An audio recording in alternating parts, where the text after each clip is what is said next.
Bismillahirrahmanirrahim. Assalamualaikum warahmatullahi wabarakatuh. Innal hamdalillah nahmaduhu wa nasta'inuhu wa nastaghfiruh wa na'udzu billahi min syururi anfusina wa sayyiati a'malina. May yahdihillahu fala mudhillalah wa may yudlil fala hadiyalah. Asyhadu an la ilaha illallah wahdahu la syarikalah wa asyhadu anna Muhammadan abduhu wa rasuluh sallallahu alaihi wa ala alihi wa ashabihi wa man tabi'ahum bi ihsanin ila yaumiddin wa sallama tasliman katsira. Qala Allah Ta'ala fi kitabihil karim, ya ayyuhalladzina amanu taqullaha haqqa tuqatih wa la tamutunna illa wa antum muslimun. Amma ba'd. Ahibbati ikhwani al-a'izza, a'azakumullah. Alhamdulillah, kita bersyukur kepada Allah Ta'ala pada kesempatan malam yang mulia ini kita sekalian dapat dipertemukan oleh Allah di dalam majelis kajian kita, yang mudah-mudahan Allah Ta'ala senantiasa meridhai dan memberkahi kehadiran kita dan melimpahkan kepada kita rahmat dan hidayahnya. Ahibbati ikhwani al-a'izza, a'azakumullah. Pada kesempatan malam yang mulia ini, insyaallah ta'ala, tema daripada kajian kita adalah tentang bagaimana cara kita memperbaiki amal kita supaya amal, tingkah laku, perbuatan kita menjadi baik.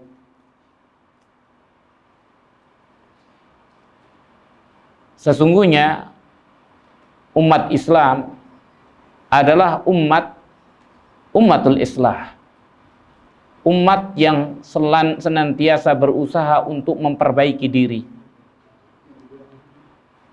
memperbaiki hatinya, memperbaiki jiwanya, dan juga memperbaiki amalnya. Karena sebagaimana kita ketahui bersama, umat yang selamat itu adalah umat yang mereka itu selalu setiap saat menjadi lebih baik. Maka pada kesempatan yang mulia ini kita akan membahas firman Allah Ta'ala yang selalu kita dengar ketika khutbah al-Jum'ah atau ketika ada sambutan-sambutan yang selalu dibaca oleh pembicara ataupun khatib, yaitu firman Allah Ta'ala yang ada di dalam Al-Quran. Allah mengatakan, ya ayyuhalladzina amanu taqullaha wa qulu qawlan sadida yuslih lakum a'malakum wa yaghfir lakum dhunubakum wa may yuti'illaha wa rasulahu faqad faza fawzan 'azima. Wahai orang-orang yang beriman, ittaqullah, bertakwalah kepada Allah. Wa qulu qawlan sadida, dan berkatalah perkataan yang sadid, yang lurus, yang benar. Niscaya Allah akan perbaiki amal-amal kalian, dan Allah akan ampuni dosa-dosa kalian. Barang siapa yang mentaati Allah dan mentaati Rasulnya, barang siapa yang mentaati Allah dan Rasulnya, maka ia telah menang dengan kemenangan yang agung. Di dalam firman Allah Ta'ala ini, sesungguhnya firman Allah Ta'ala ini mengandung makna yang begitu besar dan mengandung petunjuk yang begitu penting dan sangat bermanfaat bagi kita. Ibnu Katsir rahimahullahu taala mengatakan di dalam tafsirnya, beliau mengatakan innallaha amara ibadahul mu'minin bitaqwahu wa ayya'buduhu ibadatan ka'annahum yarawnahu wa ayyaqulu qawlan sadida ay mustaqiman la i'wijaja fihi wala inhirafa wa wa'adahum annahum idza fa'alu dzalik athabahum alaih bi ayyusliha lahum a'malahum. Dikatakan oleh Ibnu Katsir rahimahullah, sesungguhnya Allah Ta'ala memerintahkan hamba-hambanya kaum mukminin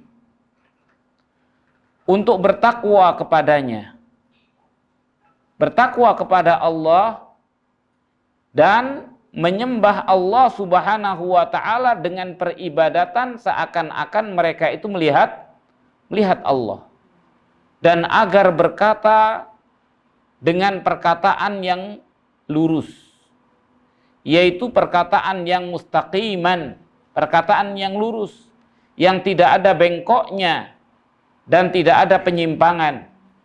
Dan Allah Ta'ala menjanjikan kepada orang-orang yang beriman, apabila mereka itu melakukan yang demikian, Allah akan beri pahala mereka dengan sebabnya, yaitu bi ayyusliha lahum a'malahum, dengan diperbaiki amal mereka.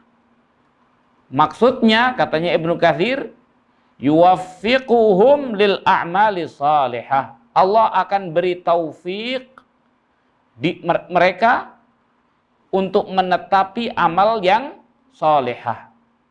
Dan Allah menjanjikan wa ayaghfira lahumud dzunub. Allah akan ampuni untuk mereka dosa-dosa mereka al-madiyah, yang telah lalu, wa ma qad yaqa'u minhum fil mustaqbal, dan dosa apa yang mungkin akan mereka lakukan di masa yang akan datang, yaitu dengan cara Allah yulhihimut taubah minha, yakni Allah beri ilham kepada mereka untuk bertaubat daripadanya.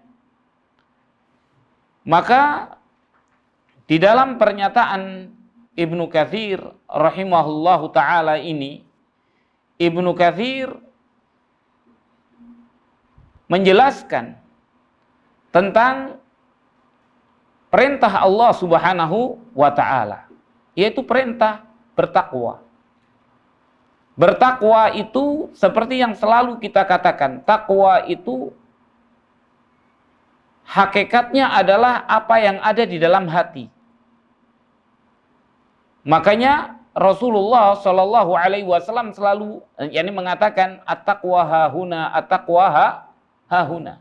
Takwa itu ada di sini, takwa itu ada di sini, seraya menunjuk ke dalam dadanya. Karena memang mahallu taqwa huwal qalb.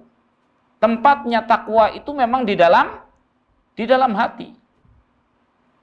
Efek daripada takwa itu ada di dalam anggota badan, di dalam perbuatan. Oleh karena itu, perbuatan yang benar itu adalah perbuatan yang didasari atas rasa takwa. Makanya amal perbuatan, kalau tidak dilandasi oleh takwa, tidak akan diterima oleh Allah Subhanahu wa ta'ala. Allah Subhanahu wa ta'ala mengatakan, innama yataqabbalullahu minal muttaqin. Hanya saja amal itu diterima oleh Allah dari orang-orang yang bertakwa. Motivasi orang beramal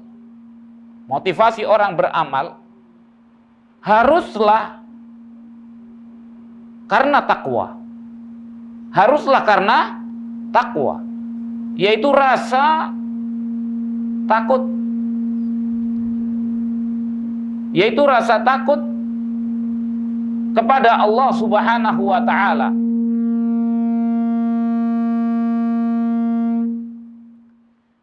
Rasa takut kepada Allah Subhanahu wa ta'ala. Sehingga dari rasa takut itulah kemudian ia berupaya menjadikan antara dirinya dengan Allah Subhanahu wa taala pengamanan. Wiqayah. Wiqayah artinya penjagaan supaya ia aman dari Allah Subhanahu wa taala. Dan kita tahu tidak ada sesuatu yang bisa mengamankan kita dari Allah Subhanahu wa taala kecuali dengan kita mengikuti apa yang Allah Subhanahu wa taala perintahkan dan menjauhi apa yang Allah Subhanahu wa taala larang. Maka takwa itu adalah rasa takut. Dan takwa itu adalah rasa cinta dan rasa mengharap kepada Allah Subhanahu wa taala. Makanya takwa itu adalah kesatuan daripada rasa cinta, rasa mengharap, dan rasa takut. Ketika seseorang itu mengerjakan amal perbuatan bukan dikarenakan motivasi yang lain kecuali karena cinta kepada Allah, karena mengharap apa yang ada di sisi Allah, karena takut akan apa yang Allah Subhanahu wa taala ancamkan kepada kita. Maka dengan demikian ketika orang itu beramal dengan tiga motivasi ini, maka itulah orang yang bertakwa. Makanya dikatakan oleh sebagian ulama, takwa itu adalah anta'mala bi ta'atillah ala nurin minallah tarju thawaballah wa anta'mala wa antatruka maksiatallah ala nurin minallah takhafu iqaballah. Engkau mengamalkan amalan dari ketaatan kepada Allah sesuai dengan cahaya dari Allah, di atas cahaya dari Allah, atas petunjuk dari Allah. Amal ketaatannya diamalkan atas petunjuk dari Allah, dengan engkau mengharap pahala dari Allah, dan engkau meninggalkan kemaksiatan kepada Allah di atas petunjuk dari Allah, dan engkau takut terhadap adab Allah, hukuman dari Allah Subhanahu wa taala. Maka itulah yang disebut dengan takwa. Maka di sini wasiatnya Allah Subhanahu wa taala, ya ayyuhalladzina amanu taqullah, bertakwalah kepada Allah. Kalau seseorang itu bertakwa kepada Allah fi sirri wal alaniyah, di dalam kerahasiaan dan di dalam terang-terangannya, di hadapan orang maupun di belakang orang, maka ini adalah bukti nyata hatinya takut kepada Allah. Bukti nyata hatinya takut kepada Allah Subhanahu wa ta'ala. Adapun orang yang baik di hadapan manusia tapi di belakang manusia mereka berbuat tidak ada batasan, tidak ada rasa takut kepada Allah, maka ini yang disebut dengan taqwal munafiqin. Takwanya orang-orang munafik. Makanya dikatakan Ibnu Mas'ud, iyyakum wa taqwal munafiqin. Hati-hatilah kalian dari takwanya orang-orang munafik. Orang munafik itu yura'unan nas. Mereka hanya mencari perhatian manusia, hanya di hadapan manusia. Nunjukkan kesolehannya, menunjukkan semangatnya di dalam beribadah, menunjukkan kebaikan segalanya di hadapan manusia, tapi di belakang manusia. Maka kita dapatkan orang yang demikian itu perkataannya manis ketika di hadapan manusia, pintar bicara, tapi di keluarganya kasar, kepada istrinya kasar, kepada anak-anaknya kasar. Kenapa? Karena tidak ada orang melihat. Tidak ada orang yang melihat. Maka kalau ada seorang ustadz, seorang ulama, mereka hanya memperhatikan apa yang di hadapan manusia, tapi di belakang manusia ternyata akhlaknya jelek, perangainya jelek, ketahuilah dia belum mencapai tingkatan ketakwaan kepada Allah Subhanahu wa ta'ala. Takwa kepada Allah mengharuskan ia justru lebih menjaga ketika di belakang manusia daripada di hadapan manusia. Ketika di belakang manusia lebih menjaga, itu yang disebut dengan takwa. Itulah yang disebut dengan takwa yang sebenarnya. Kemudian takwa yang sebenarnya, setelah takwa yang sebenarnya, wasiat Allah Subhanahu wa taala adalah waqulu qaulan sadida, bukan syadida. Kebanyakan kita mengatakan syadid. Syadid itu keras. Kalau sadid itu lurus. Sin, sadida. Waqulu qaulan sadida. Perkataan yang lurus. Makanya dikatakan oleh Ibnu Katsir, ay mustaqiman la i'wijaja fihi wala inhiraf. Yang tidak ada i'wijaj, kebengkokan, wal inhiraf, wala inhiraf, yakni dan penyimpangan, yakni lempeng, lurus. Maka dikatakan yang dimaksud dengan perkataan syadid, perkataan sadid, itu adalah perkataan yang mencakup, dikatakan yang pertama mencakup al-qasdu al-haq, perkataan yang mencakup maksud yang baik, yang benar. Al-qasdul haq. Perkataan yang benar itu adalah perkataan yang di dalam perkataan itu tujuannya adalah benar. Berbeda orang yang perkataannya benar tapi tujuannya tidak benar. Banyak.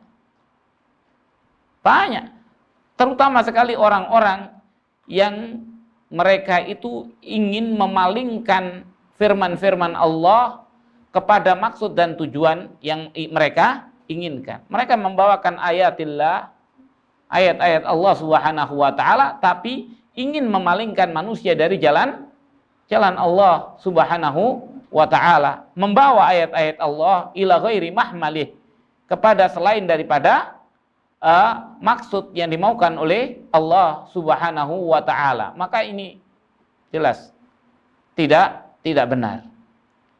Al-qasd, yakni al-qasdul haq, tujuannya hak. Yang kedua, mencakup al-qaulus sidq, perkataan yang jujur. Al-qaulus sidq, perkataan yang jujur. Qaulan sadida, harus jujur, tidak boleh tidak jujur. Tujuannya benar, perkataannya jujur. Kemudian yang ketiga, al-qaulul adl, perkataan yang adil. Adil itu tidak ada kedoliman. Kalau di dalam perkataannya ada kedoliman, maka laisa qaulan sadida, bukan perkataan yang sadid, bukan perkataan yang lurus. Perkataan yang lurus harus adil. Adil itu sesuai dengan hukum Allah Subhanahu wa ta'ala, sesuai dengan hukum Allah Subhanahu wa ta'ala, dan sesuai dengan objektif. Ketika berkata, bukan subjektif seperti yang terjadi. Kalau yang berkata si fulan maka dibenarkan, kalau yang berkata orang maka tidak dibenarkan. Itu namanya tidak sadid, bukan sadid. Al-qaulul, kemudian yang dimaksud dengan qaulan sadida adalah al-qaulul mustaqim, perkataan yang lurus. Yang tadi disebutkan oleh la i'wijaj, sudah tahu lurus, tidak ada bengkoknya dan tidak ada penyimpangan.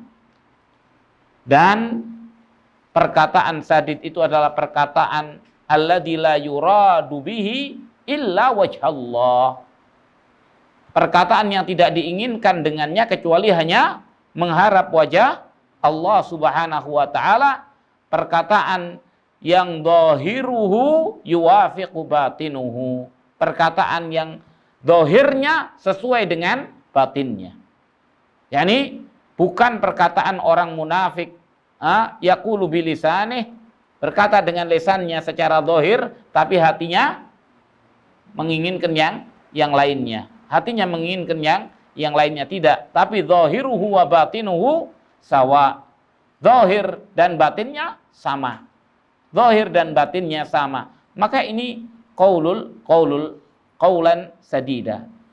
Asy-Syaikh Abdurrahman As-Sa'di, Ibn Nasir As-Sa'di rahimahullah ta'ala mengatakan yang dimaksud, yakni tambahan termasuk di antara qaulan sadida, katanya beliau, minal qaulis sadid, dari perkataan yang sadid itu adalah linul kalam, perkataan yang lembut, walutfih, perkataan yang lembut, fi mukhatabatil anam, di dalam mengajak bicara manusia, wal qaul al mutadhammin lin nus, yaitu dan juga perkataan yang mengandung nasihat.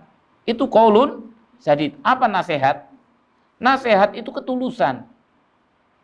Orang yang dikatakan nasih, ketika orang itu tulus. Tulus itu yakni tidak menginginkan kecuali kebaikan. Orang yang tidak menginginkan kecuali kebaikan dan kejujuran. Makanya ketika seorang itu jujur dan tulus, seperti yang pernah kita sebutkan seorang sahabat Nabi SAW, ada orang bawa seekor kuda. Orang itu menjual kudanya seharga berapa? 250 dirham. Katanya, kudamu ini, dilihat dari tampilannya saja, kudamu ini berhak untuk dibeli dengan harga yang lebih mahal, bukan 200. Ini 300. Dilihat lagi, enggak, ini bukan 300.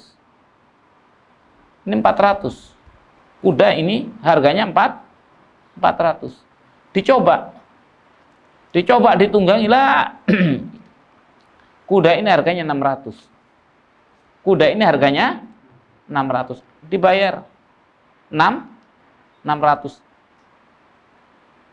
Orang bingung. Kalau orang cerdas, iya kan? Mestinya kan dibayar. Wih, ini barang bagus, orangnya jual dengan harga murah. Ini sudah dibayar saja. Tapi dia sudah terikat dengan janji kepada Rasul Shallallahu Alaihi Wasallam. Aku membaiat Rasul Shallallahu Alaihi Wasallam untuk menasehati setiap orang Muslim. Menasehati orang Muslim itu aku harus tulus. Ketika ada orang Muslim, ibaratnya begini, kalau dia ketemu orang mau jual kepada orang lain, bukan kepada dirinya, kepada orang lain, apa yang dikatakan? Ya akhi, jangan kau jual kudamu ini dengan harga murah. Kudamu ini loh kuda mahal. Berapa harus aku jual? Pasti kalau orang yang memberikan nasihat 600 atau 800. Kudamu ini harganya paling tidak 800. Ya sudah, jual ke dia 800. Iya kan? Sekarang karena yang pembelinya dirinya, kadang kita tidak menasehati. Ya sudah, saya bayar. Tapi kalau pembelinya orang lain, namanya tidak jujur. Kalau kita memang memberikan nasihat, ya sudah. Walaupun kita yang menjadi pembeli, kita harus jujur. Nah, kudamu ini kuda mahal. Jangan engkau beli. Kebanyakan kita mengedepankan apa? Mengedepankan keuntungan pribadi, mengedepankan apa yang ingin kita dapatkan daripada dunia, tapi kita melalaikan tentang an-nush likulli muslim, memberikan nasihat kepada setiap orang muslim. Makanya di sini yang dimaksud dengan qaulan sadid itu adalah qaul al-mutadhammin lin-nush, perkataan yang mengandung di dalamnya nasihat, ketulusan. Wal isyarah bima huwa aslah, dan memberikan musyawarah dengan sesuatu yang lebih aslah, lebih baik. maka itu yang dimaksud dengan al-qaul as-sadid, perkataan yang sadid, yang lurus. Maka ketika seseorang itu mengatakan dengan perkataan yang lurus, yang seperti ini, maka ini akan membawa dampak yang sangat baik bagi pribadinya maupun bagi lingkungannya, pribadi dan lingkungannya. Makanya setelah beriman, Allah mengatakan ya ayyuhalladzina amanu, setelah beriman kemudian ittaqullah, bertakwa, kemudian perkataan yang baik, perkataan yang lurus, seperti yang dikatakan oleh Rasul sallallahu alaihi wasallam, la yastaqimu imanu ahadikum hatta yastaqima lisanu. La yastaqimu imanu ahadikum hatta yastaqima qalbuhu wa la yastaqima qalbuhu hatta yastaqima lisanuhu. Tidak akan lurus iman salah seorang di antara kalian sampai lurus hatinya. Sampai lurus hatinya. Yakni hati yang lurus, hati yang bertakwa. Dan tidak akan bertakwa, lurus hatinya sampai lurus lisannya. Karena lisan itu turjumanul qalb. Lisan itu adalah penterjemah daripada hati. Maka ini sesuatu yang berkaitan. Maka kalau seseorang bisa mewujudkan seperti itu, maka apa yang dijanjikan oleh Allah? Yuslih lakum a'malakum. Allah akan beri taufik. Orang ini orang yang baik, orang yang beriman, selalu muraqabatillah fisirri wal alaniyah, kemudian perkataannya juga lurus.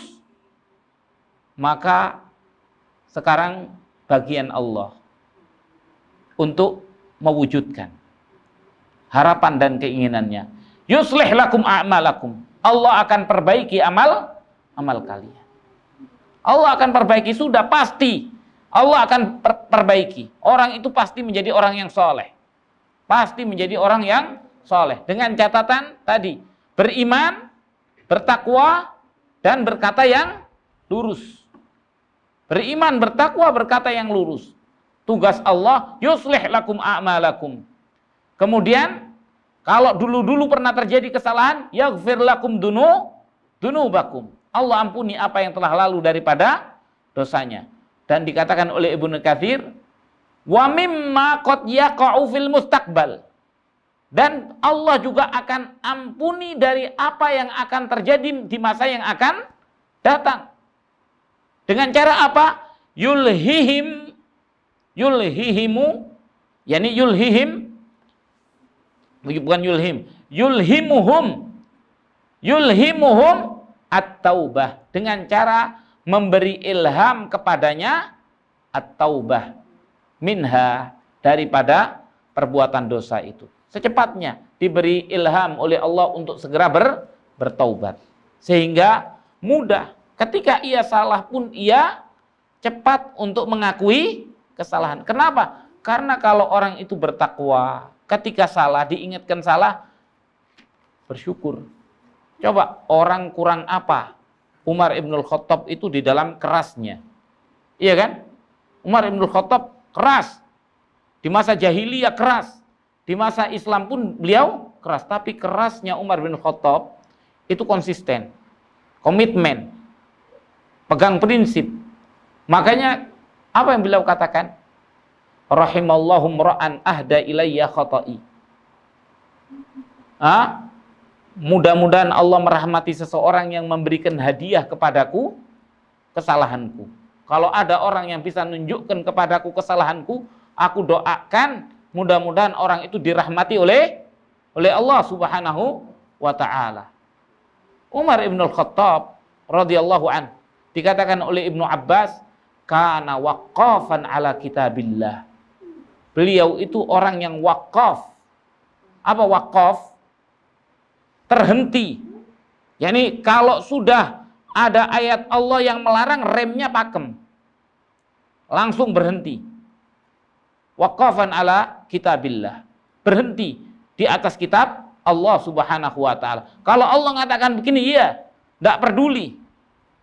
Tidak peduli. Makanya saking pegang prinsip yang begitu kuat terhadap kebenaran, walaupun harus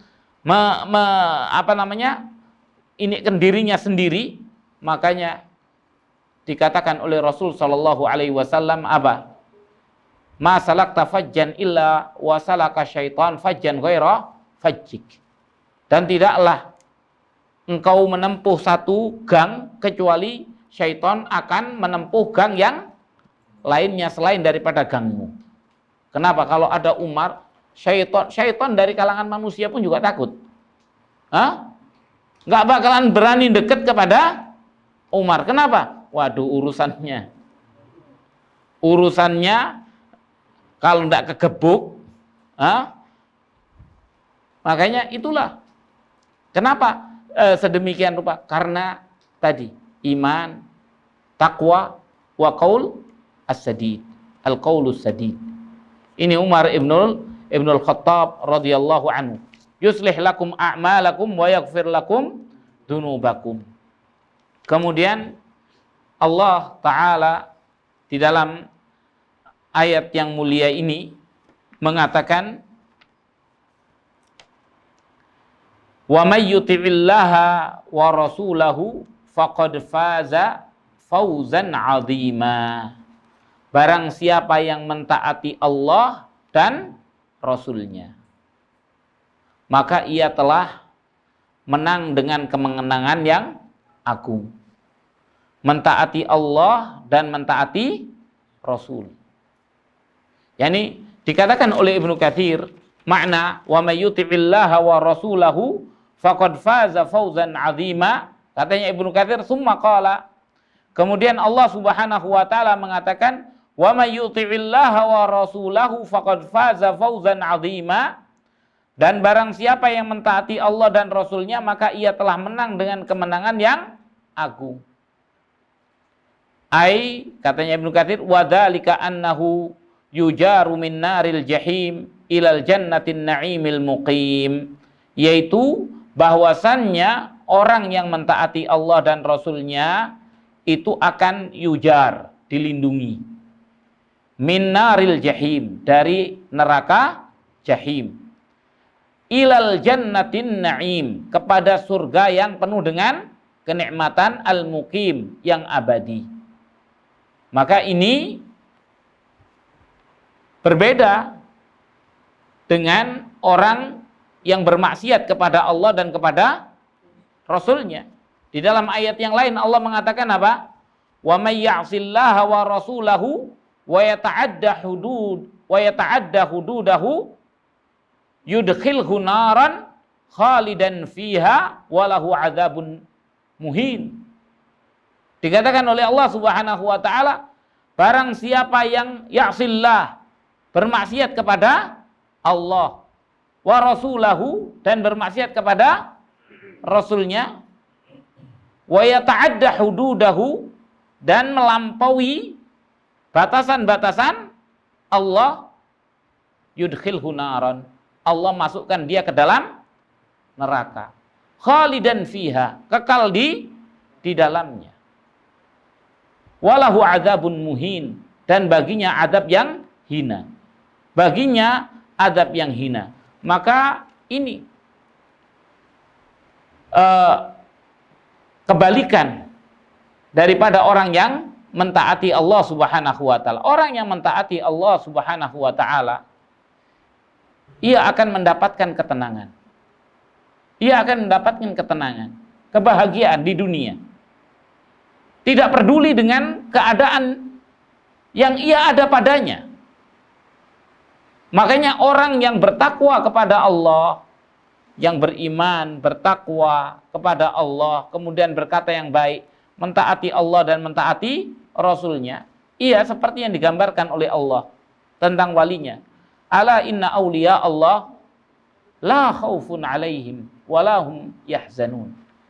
Ketahuilah sesungguhnya wali-wali Allah itu la khaufun alaihim, tidak ada rasa takut atas mereka. Takut Dikatakan rasa takut atas mereka, takut itu biasanya untuk sesuatu yang akan datang. Sesuatu yang belum terjadi, itu namanya takut. Itu namanya takut. Kalau wala la khaufun alaihim wala hum yahzanun, dan mereka tidak sedih. Kalau sedih itu untuk sesuatu yang telah terjadi. Ini wali Allah, la khaufun alaihim, tidak takut menghadapi apa yang akan datang, dan tidak sedih dengan apa yang telah terjadi. Itu wali Allah. Kenapa mereka demikian? Karena mereka tidak memperdulikan ini semua. Selama hatinya terikat dengan Allah Subhanahu wa ta'ala, rasa cinta Allah Subhanahu wa ta'ala melapangkan dadanya. Seperti halnya Rasul sallallahu alaihi wasallam, alam nasyrah laka sadrak. Bukankah aku telah melapangkan dadamu? Yani kenapa Allah melapangkan dadanya? Karena Rasul sallallahu alaihi wasallam mentaati Allah Subhanahu wa taala, karena Rasul sallallahu alaihi wasallam kepada peringatan-peringatan Allah Subhanahu wa taala mengikuti peringatan Allah Subhanahu wa taala. Sebaliknya, orang yang tidak mengikuti perintah Allah, apa yang dikatakan oleh Allah? Faman a'rada an dzikri fa inna lahu ma'isyatan dhanka. Barang siapa yang berpaling daripada peringatanku, maka baginya kehidupan yang sempit. Makanya orang yang taat kepada Allah, orang yang taat kepada Rasulnya, ia mengikuti peringatan Allah, mengikuti peringatan Rasulnya, Allah akan lapangkan dadanya. Allah akan lapangkan dadanya. Ia akan mendapatkan kemuliaan yang sangat luar biasa. Surga di dunia ia dapatkan. Maka itu yang dikatakan ketika dikisahkan oleh Ibnu Qayyim dalam kitab Wabilus Sayyib. Ibnu Taimiyah rahimahullahu ta'ala, kehidupan Ibnu Taimiyah itu tidak lepas daripada penjara. Iya kan? Orang di penjara itu di tempat yang sempit. Jadi isolasi mandiri lagi kalau Ibnu Taimiyah. Karena dianggap berbahaya. Dikurung dalam kurungan yang sempit. Tapi herannya, orang-orang yang di luar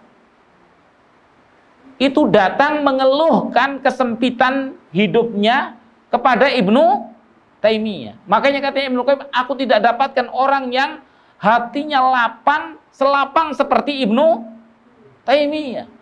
Orang yang di luar, yang hidup di kehidupan yang bebas, ia merasakan kesempitan hidup, sedangkan Ibnu Taimiyah di dalam penjara yang sempit, ia merasakan kelapangan hidup. Begitu kami datang kepada Ibnu Taimiyah, beliau mengatakan kata-katanya, kami mendapatkan dada kami terasa lapang dengan kata-kata yang diucapkan oleh Ibnu Taimiyah. Itulah orang yang ini kenikmatan yang dirasakan.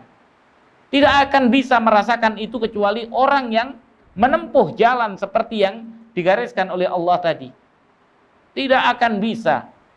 Itu adalah pemberian Allah Subhanahu wa ta'ala secara khusus kepada orang-orang yang mengikuti jalannya Allah Subhanahu wa ta'ala. Oleh karena itu, seperti itulah kenikmatan. Ini adalah fauzan azima, kemenangan di dunia. La khaufun alaihim wa lahum yahzanun. Kalau sudah apa yang terjadi itu karena takdir Allah, maka untuk apa kita sedih? Pasti akan ada maksud dan tujuan yang baik dari Allah untuk kita. Demikian pula apa yang akan datang tidak akan terjadi kecuali atas kehendak Allah. Dan aku dengan Allah, aku dengan Allah merasakan kedekatan. Coba kalau kita misalnya ada orang yang paling berkuasa. Orang yang paling berkuasa, kita ini masa depan, oh tenang saja. Dia sohibi. Dia temanku. Penguasa itu temanku. Tenang dia. Untuk akan datang nggak takut. Yang lalu gampang. Yang telah lalu gampang. Ini ketika walillahil matsalul a'la, dan bagi Allah permisalan yang lebih tinggi. Ketika orang itu merasakan kedekatan kepada Allah Subhanahu wa taala, maka ia akan merasakan keamanan. Aman di dunia ini dia merasa aman, di akhirat pun dia akan merasa aman. Makanya ala bidzikrillah tatmainnul qulub. Tidakkah dengan berzikir kepada Allah itu hati itu menjadi tenang. Ketika kita merasakan seperti itu, merasakan kedekatan yang sungguh-sungguh, bukan kedekatan kita pengakuan saja merasa dekat. Lah, tapi kita merasakan sungguh-sungguh dekat dengan Allah.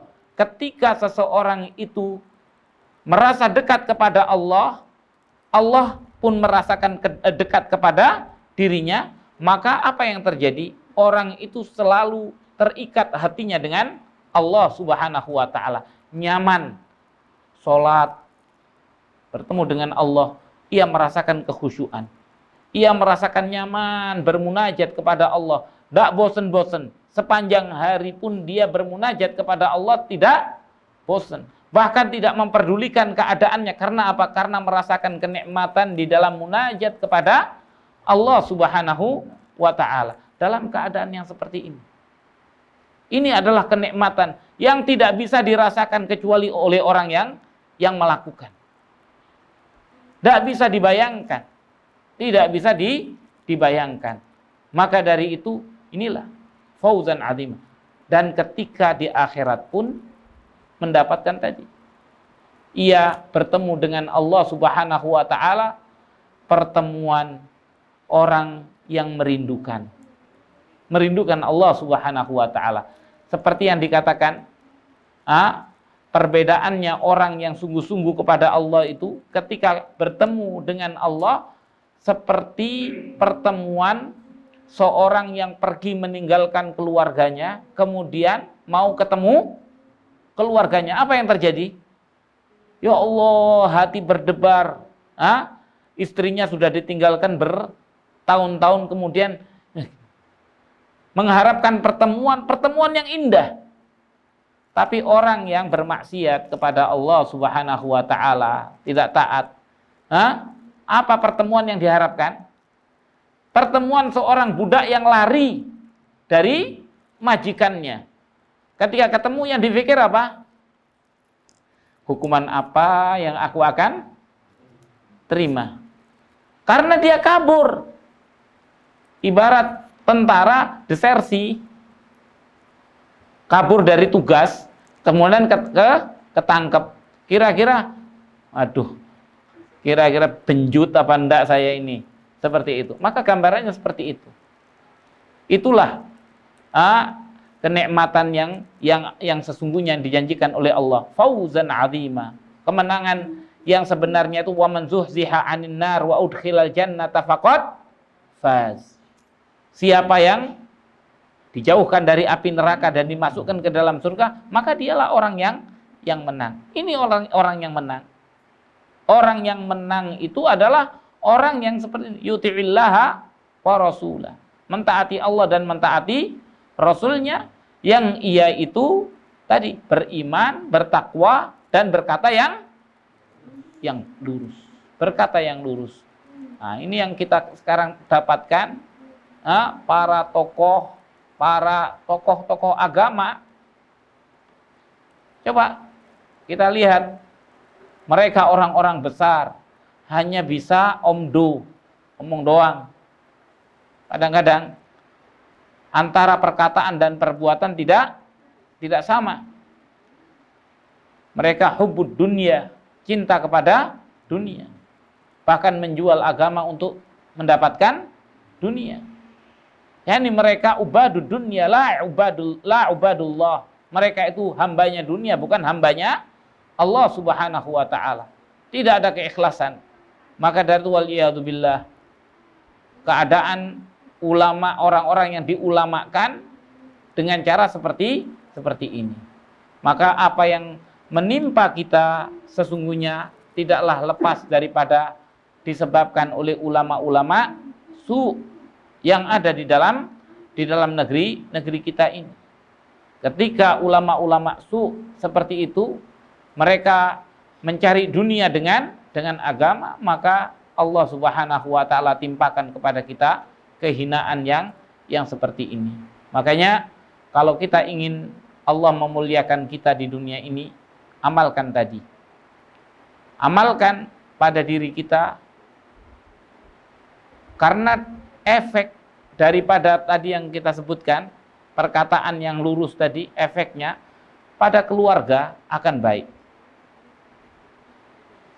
Kalau bapaknya bertakwa kepada Allah, bapaknya berkata yang baik, berkata yang ini, maka keluarga otomatis akan baik. Kalau setiap keluarga itu baik, akan membentuk lingkungan yang baik. Jangan kita bicara tentang kebaikan orang, lah, kebaikan kita saja. Kebaikan untuk diri kita. Maka ketika kita baik, nanti akan menjalar, menular. Orang itu gampang melihat dan gampang meniru. Dan orang itu kadang susah untuk memahami dan mengerti. Diajak ngomong, waduh, anak tidak paham, susah. Tapi yang paling gampang adalah kita berbuat, kemudian orang itu melihat, oh begitu rupanya. Makanya kadang-kadang itu Rasul Shallallahu Alaihi Wasallam ketika di perjanjian Hudaybiyah, kita tahu perjanjian Hudaybiyah, para sahabat itu kecewa berat dengan Rasul Shallallahu Alaihi Wasallam, karena di awal Rasul itu sudah nantangi para sahabat untuk berjuang sampai titik darah penghabisan. Sudah siap semua, para sahabat sudah siap semua dengan melakukan bai'atur ridwan. Iya kan? Semua dibaiat satu-satu, 1.400 orang dibaiat satu-satu, perang sampai titik darah penghabisan. Giliran sudah siap, udah pokoknya kita masuk kota Mekah. Ibaratnya pokoknya kita masuk kota Mekah, mati ya mati sudah. Ternyata Rasul mengatakan, tidaklah mereka meminta aku untuk perjanjian, yang penting tidak terjadi kekacauan di Mekah, aku akan penuhi apapun syaratnya. Maka mensyaratkan semua syaratnya orang Quraisy diterima oleh Rasul Shallallahu Alaihi Wasallam, karena Rasul menjaga kesucian kota Mekah supaya tidak terjadi pertumpahan darah. Sampai akhirnya sahabat kecewa, Rasul memerintahkan sembelihannya sekarang. Gak ada yang lakukan. Tidak ada yang melakukan. Perintahnya Rasul, sembelihannya sekarang di sini, di Hudaybiyah ini. Sudah, insya Allah kita akan tunaikan umrohnya tahun depan. Tidak ada yang melakukan. Sampai akhirnya Rasul Shallallahu Alaihi Wasallam masuk ke kemahnya, dikatakan Ummu Salamah, ya Rasulullah, mereka hatinya masih sakit ya Rasulullah, masih tidak terima. Yang paling bagus, engkau beri contoh mereka. Engkau beri contoh mereka. Maka Rasul mengambil ininya, disembelih. Maka semua sahabat kemudian mengikuti. Ini kadang-kadang kata-kata itu tidak bisa masuk, tapi perbuatan itu yang lebih bisa diterima. Maka seperti itulah. Mudah-mudahan dengan perbuatan kita, keluarga kita menjadi baik. Bukan dengan perkataan, dengan perbuatan kita. Demikian pula lingkungan kita itu dengan perbuatan kita menjadi baik. Ini yang dapat kita sampaikan. Wabillahi taufiq wal hidayah. Wa sallallahu wasallam ala nabiyina Muhammadin wa alihi wa sahbihi ajma'in. Subhanakallahumma wa bihamdika asyhadu an la ilaha illa anta astaghfiruka wa atubu ilaik. Wassalamualaikum warahmatullahi wabarakatuh.